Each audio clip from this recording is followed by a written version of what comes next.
Falo também sobre detalhes da chegada da Nike ao Vasco da Gama, para completar cifras finais da compra de Saldívia pelo Vasco da Gama, as cotas de TV do Campeonato Carioca. Tem as últimas do mercado, bastidores, finanças e muito mais. Fala aí pessoal, eu sou Jorge Nicola, bem-vindos a mais um vídeo do canal, sempre bom ter vocês por aqui, sem perder tempo. Pedir para deixar like, se inscrever no canal e ativar as notificações. Bora direto pro giro de notícias para contar que Saldívia é de fato jogador do Vasco.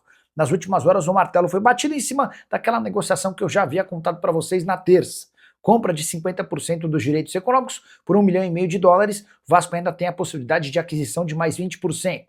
Quero contar ainda que o São Lourenço, time argentino, está de olho em Sforza, volante que pertence ao Vasco e não faz parte dos planos do técnico Fernando Diniz. E o Vasco está em busca de mais R$80 milhões emprestados no mercado. Aí você deve estar se perguntando, mas Nicola, o Vasco não havia pego R$80 milhões de empréstimo em outubro com a Crefisa? Sim, mas o dinheiro termina no fim desse mês e para não ficar sem grana, o presidente Pedrinho já está em busca de mais uma operação parecida. A ideia é um financiamento de R$80 milhões na modalidade DIP, específica para empresas em recuperação judicial. Com esse dinheiro, o clube pretende pagar despesas operacionais urgentes, além de salários, tributos e compromissos com fornecedores essenciais. Não se descarta que a Crefisa faça um novo empréstimo, com a lembrança de que o último teve como cláusula de contrato de empréstimo a entrega de 10% das ações para a Crefisa em caso de não pagamento, devolução do dinheiro. Isso em meio às tratativas do Vasco e de Márcio Lamacchia, filho de José Roberto Lamacchia, dono da Crefisa. O Márcio quer comprar a SAF do Vasco e promete investir R$2 bilhões nos primeiros 5 anos. E o Flamengo segue super ousado na busca por reforços. Um de seus alvos recentes foi Ryan, astro do grande rival do Flamengo, o Vasco da Gama. Tentativa aconteceu na última janela de transferências, mas não foi adiante, porque logo de cara os representantes do Ryan descartaram qualquer tipo de negócio. Vale a lembrança de que quando o Flamengo procura o Ryan, ele ainda não havia renovado seu contrato com o Vasco, e tirá-lo do Cruz Maltino nem seria uma operação tão difícil, ele poderia assinar um pré-contrato. Na oportunidade, os representantes do meio atacante disseram que não teria nenhuma lógica e seria extremamente antiético trocar o Vasco pelo Flamengo depois de tudo que o Vasco fez pelo Ryan. Na sequência, o Ryan ainda renovou seu contrato, que se tornou bastante longo, com multa rescisória astronômica. Dá para cravar que o Ryan será, num futuro não tão distante, a maior venda da história do Vasco em todos os tempos. Sobre o Flamengo, que não conseguiu contratar Caio Jorge, mesmo oferecendo 35 milhões de euros, e ainda tentou fechar com o TT.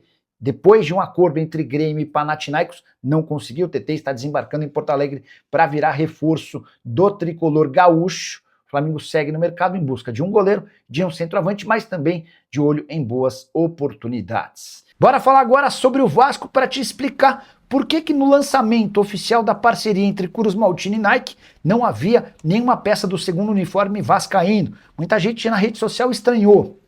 A alegação é de que não houve tempo hábil para a produção do modelo.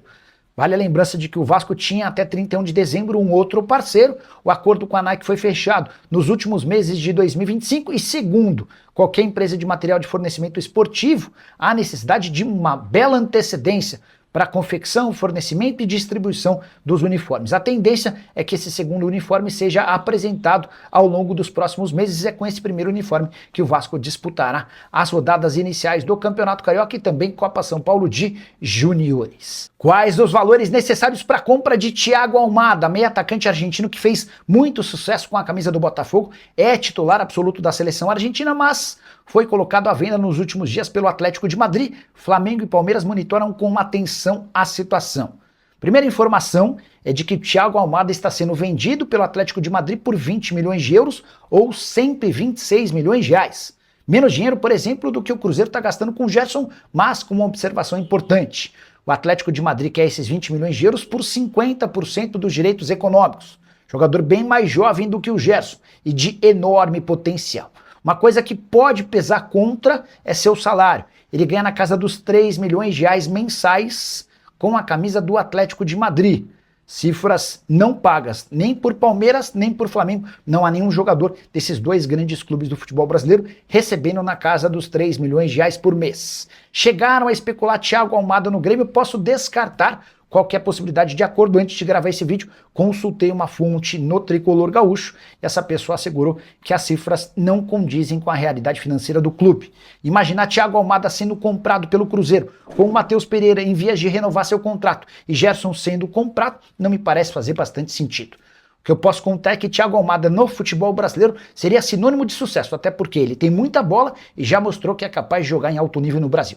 Você gostaria de Thiago Almada por aqui? Use o espaço para comentário e registre sua opinião. E o Flamengo vai receber mais do que seus rivais para disputar o Campeonato Carioca na noite dessa quinta-feira. A FERJ, Federação do Estado do Rio de Janeiro, fez a festa de lançamento do estadual, que se inicia nesse final de semana, e eu consegui descobrir que o Flamengo terá direito a uma cota de 10 milhões de reais. Já Fluminense, Vasco e Botafogo ficarão com 6 milhões e 600 mil reais cada. Os outros times que disputam o Carioca terão direito a 2 milhões de reais cada um. Importante registrar que houve um aumento nas cifras para os clubes do estadual a partir da entrada da Globo, que vai transmitir o Carioca em TV aberta na Globo, no GETV, YouTube, no Sport TV e também no Premiere, o famoso pay-per-view. Para completar, registrar ainda que o Campeonato Carioca vai pagar 10 milhões de reais ao campeão e 5 milhões de reais ao vice. Também haverá prêmios para os times que chegarem às quartas e às semifinais. Pergunta que eu deixo para você: é justo que num campeonato curto e enxuto como o Carioca, o Flamengo receba bem mais do que seus principais rivais? Já uso o espaço para comentário e registre a sua opinião, beleza? Preciso te falar agora sobre as cifras finais de Alan Saldívia, novo reforço do Vasco. O zagueiro uruguaio está sendo comprado do Colo-Colo numa operação de 1 milhão e 200 mil dólares ou 6 milhões e meio de reais por 55% dos direitos econômicos. Tem mais 300 mil dólares ou 1 milhão e 600 mil reais atrelados a bônus que estão associados à performance. Se ele bater algumas metas, Colo-Colo tem direito a esses mais 300 mil dólares.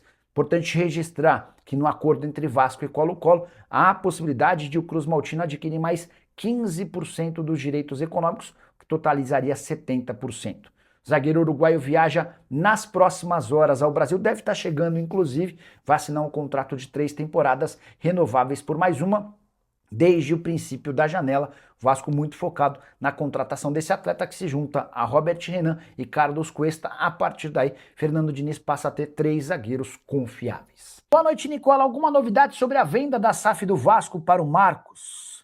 E reforços, e também sobre esse novo empréstimo. Bora por partes. Lamáquia e Vasco. Não esperem por uma negociação muito rápida, tá?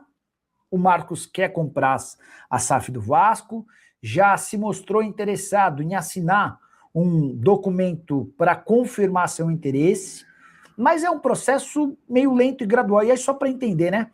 Ele assina esse memorando de entendimentos e a partir daí recebe todo o esqueleto, todo o raio-x das dívidas, as dificuldades, para que possa avançar nessa operação.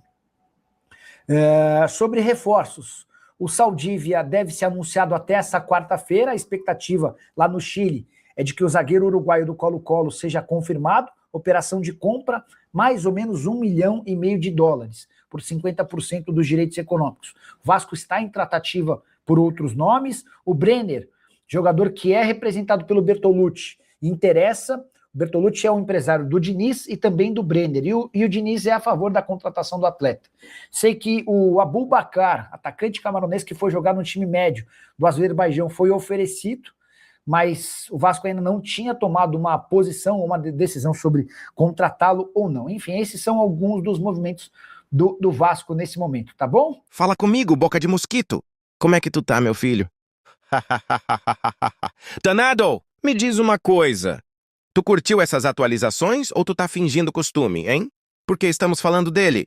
O maior clube do mundo. O Colossal Vasco da Gama. O gigantesco. O trem-bala da colina, meu parceiro. Agora presta atenção. Vou pedir pra você sentar com força. Mas com força mesmo. Opa, calma, mas calma aí. Não viaja não, Gabiru. Não é isso que tu tá pensando, não? É pra sentar o dedo no like e já se inscrever no canal, porque aqui o conteúdo é pesado, pesado de zoeira e sofrimento vascaíno. Entendeu ou quer que eu desenhe, malandro? Errou, então. É isso, rapaziada. Um grande abraço e até o próximo vídeo. Futel.